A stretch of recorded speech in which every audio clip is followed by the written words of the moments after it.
Yo, I'm Cat, and good news everybody, a brand new Java-only update is out right now, and it features a changeable world border by dimension, it features a mob you can only summon using commands, and it also features a brand new Copper Torch model, which is great for accessibility, but what's interesting is that if you're a Bedrock player, you should perhaps be more excited for tomorrow, and how can that be true? Well, let's go into it in today's update news, and it's going to come to you in a few different parts, but the first of these has to be about the brand new Java snapshot. So 25W36A is the name of the first one, and a second snapshot actually also came out on the same day to fix some extra bugs, but this is a brand new Java snapshot that is here to kind of round out the Copper drop. So they've done a bunch of changes to data packs, a lot of technical changes and bug fixes, but also they've introduced some changes to quite a few fundamental features, the easiest of which to explain is the Copper Torch. This is a brand new texture for the torch, which is there to help colorblind players see it, and although I think it's better than the previous model, which looked like this, the previous model was a great green torch, but this one actually looks like it's copper burning.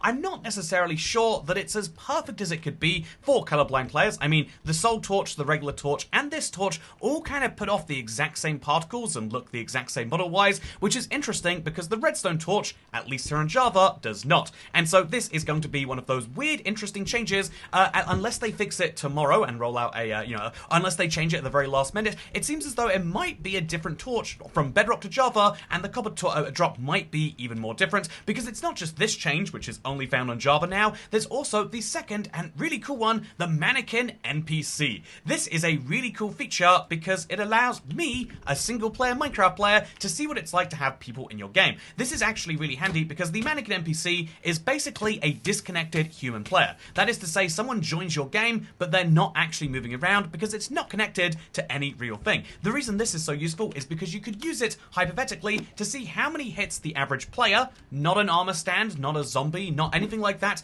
a real player with this armor, how many, say, copper sword hits they could take. If you're curious, by the way, on Java, using fully charged up hits, you can see that it takes just 4 to kill Mr. Mannequin NPC, but there are all sorts of practical capabilities for having a mob that functions as a player, and that's why they've decided to add it. I think this is really, really cool, and again, without going too deep into the fact that I'd love to see it on Bedrock, I think that this is actually great for people looking to show, say, how much damage lava does versus how much damage a sword does. Are you faster? Let's knock both these guys into lava at the same time. How much does it really help to hit a guy at the same time? The answer is basically no. If someone's in lava, they're basically already dead, and being able to show stuff like that is pretty cool. Speaking of showing stuff, you might have noticed there's a big world border around me. This is something you can actually set on Java using the command world border set, and we can set it to 200 over 100 seconds to make the world border slowly expand. But what's interesting is up until this point, if you had a world border, it would exist in all of your dimensions at the same time. This is a bit of a problem, especially if you think about challenge maps. I love the concept of the world border from Java. I would love to see one of these on Bedrock, but the fact is that actually, if you wanted to have a cool challenge map, it would have to change dimension by dimension, which is why, good news, if we were to go to the Nether, which we can do right now by typing in the portal block, because it's called the Nether portal on Bedrock, on Java, how interesting. But if we were to go to the Nether, oh, I turned off the Nether last week, didn't I? Okay, whoopsie. Allow entering Nether using portals true. Okay, let's go. There we go. Look at this. So now we're in the Nether. There is no such world border, but if we wanted to set one, we totally could. Here's world border set to 210. I think I'm on the wrong side of it right now, actually. Let's set it to 2100, then it will have to come past us at some point, I would assume. I'm not sure where it is right now, to be honest with you. And now that we are in the Nether, I can have my own custom world border, which means I can change it here specifically, and it will be different to the overworld. Ooh, isn't that super fun? And so this is a great change. However, this and the mannequin, oh, we're locked in here. However, both this and the mannequin are both changes that you could basically argue are for map makers exclusively. Java has a lot of features that are meant for creators of a certain type, and although it's really, really cool and I love to play around with this stuff, it does have to be said that most of what you've seen in this snapshot is there for, technical players only, and that if you are an end survival player, the only changes you need to know about for the copper drop are, a copper lantern and the copper torch. They're both now using this kind of green texture that looks like actual copper burning, which is nice, but like I mentioned, it's not the most exciting thing today, and personally, it's the most exciting real thing, but instead the most exciting thing should be the fact that this has just come to a Bedrock preview and beta. You might think. I mean, you would think logically, right? Like, Snapshot and Beta Day are the same day. But actually, nope, you're wrong. This is something which still doesn't get announced by anyone officially, not via any official Minecraft source, not via Twitter, but instead you get sometimes Minecraft staff going on some Minecraft Discords to say this, except they don't like being quoted. So what we can instead just say is that Minecraft is probably getting a beta and preview tomorrow. We don't know if they're going to start the 1.120 cycle, or if they're going to continue with 1.110, maybe add this copper torch in there, and the reason that we are extra curious about that kind of relates to the rest of this. By the way, I know I usually have some weird background gameplay, but today it's extra weird, and it's because it is my proof of me getting some copper 30 minutes before the copper challenge ran out. Minecraft is apparently doing another one of those community events where if you mine some copper this weekend, basically, you could get this copper chest, and they have a website where they say you can submit proof to get it, just in case you didn't, and I figured, you know, let's go ahead and prove that. Here's me speedrunning copper. Anyway, speaking of me speedrunning, let's speedrun something exciting, because here is Adrian IVL.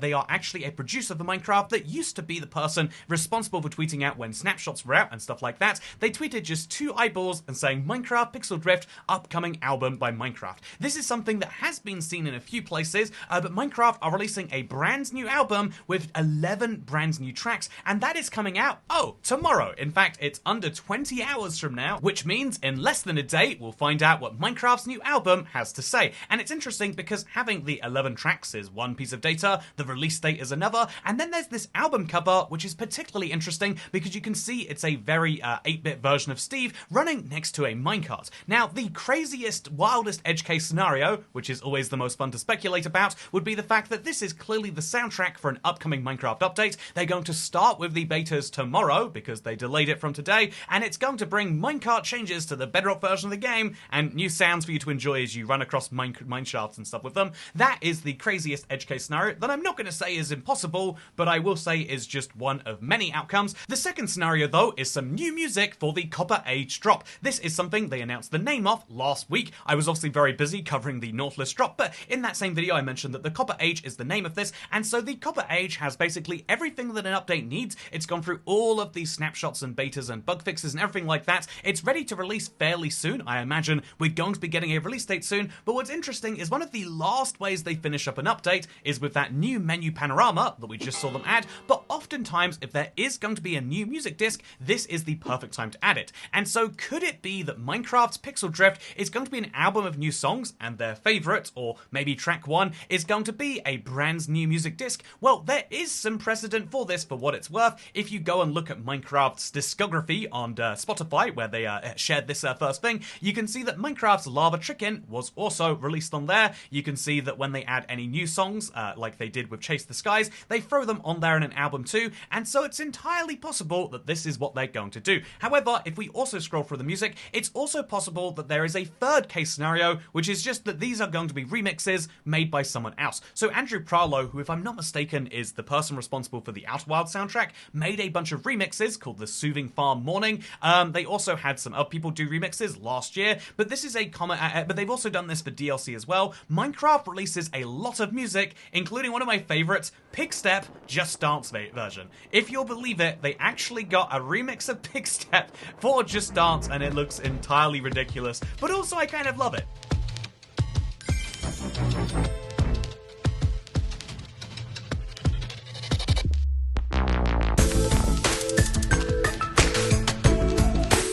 So tomorrow is when we find out exactly what Minecraft has planned from the big range of options, but it gets even bigger when we talk about how Minecraft has started to get blurry on the term drop again. But first I want to share just something really important. This has to be gone out of the way. It's almost like this video is brought to you by a very crucial bug on the Minecraft bug tracker, which I want to bring some attention to, because if you use a Minecraft dedicated server after 1.21.100, the game will just tell you your version is not supported. That's right, the Minecraft Pocket Edition public version of the dedicated server is currently just not working whatsoever. This is a huge deal. You can see how big of a deal it is by how many bugs are duplicated by this. Loads of people have reported that their dedicated servers are not working, and it's just kind of a bummer that right now, if you do host your own Bedrock server, which not many people do, but is your right as it's Minecraft, it just does not work at all. And so I'd like to bring everyone's attention to it, either if you want to upvote it, or if you just want to know, oh yeah, that's broken, it's not just me. I love knowing that things are broken and not just me, like how villages work on Bedrock and a whole bunch of other things that we can slide back into here on the Bedrock version of the game. So 1.20.80 is something many people know as the Armored Pause drop, and it was Mojang's first real attempt at bringing major content to the game outside of the update cycle. This is because they wanted to bring the Armadillo, the new voted mob, to the game alongside Wolf Armor, the reason for it, and all of the new Wolf variants. This is widely known as the first drop, and it was so successful that even though Mojang released their next update, the Tricky Trials update, they then decided to move on to exclusively doing drops after that point. So after Tricky Trials came the Bundles of Bravery, then there was the Garden Awakens, the Spring to Life, the Summer drop, but now we've got the Copper Age, and that is the collection of drops we have. However, Mojang have once before retroactively decided actually that was a drop too, and that is what Bats and Pots is now officially called. 1.20.50, which is not the Garden Awakens, is actually the Bats and Pots drop, but Mojang have proven that they're willing to go back in time and retroactively change things, which is why it's so interesting that in their current announcement, for the Copper Age drop, they actually said that, yeah, Copper came to the game via the Caves and Cliffs update. They know the word update, it exists in their vocabulary. However, it got its big decoration blocks in the Tricky Trials drop. This is a really interesting mistake to make, or actually is it? Given that Mojang has retroactively decided to name things before, and given that we've seen this minor mistake be made, it seems like it would be weird to say update and immediately follow it by drop, unless they were calling the Tricky Trials update a drop. This is very relevant. You might think like, okay, Toy Cat, so you've got them on semantics, what can this possibly be useful for? Well, the reason this is useful is because if 1.21 is a drop now and not an update, it means that they're not just using update to mean big update and drop to mean small update, but instead a drop is just the name for regular content. You know, it's referring to the way that they release the content, not the scale of their release, and it means that something very interesting happens with this announcement that Mojang made, where they said that the third game drop of the year is now in testing, and they'll start working on their next game drop, which they're excited to tell us about soon, because if their game drops can be as big as the Tricky Trials, it means that it's possible, not likely, but possible, that they are actually working on a piece of content bigger than a regular drop. Not just a few features here or there, but potentially something as big as the Tricky Trials could now be included in the drop system. Is this real? Is this going to happen? All will be revealed in, it's under 19 hours now, tomorrow, and yeah, you have to check back here, or I'll post it on my community page or whatever. I'll make it as easy as possible if you are following me to see what's happening there, but yeah, it's Minecraft live season. Crazy things can and will be happening in the next few weeks, and so make sure to subscribe to the channel if you want to see those, because for now, I want to say that I'm excited about Minecraft's new music drop. It could be something as small as a few nice remixes. I would enjoy that. It could be something as medium-sized as a music disc, or it could be something much bigger, but we'll have to wait and see. Speaking of waiting and seeing, thank you and goodbye.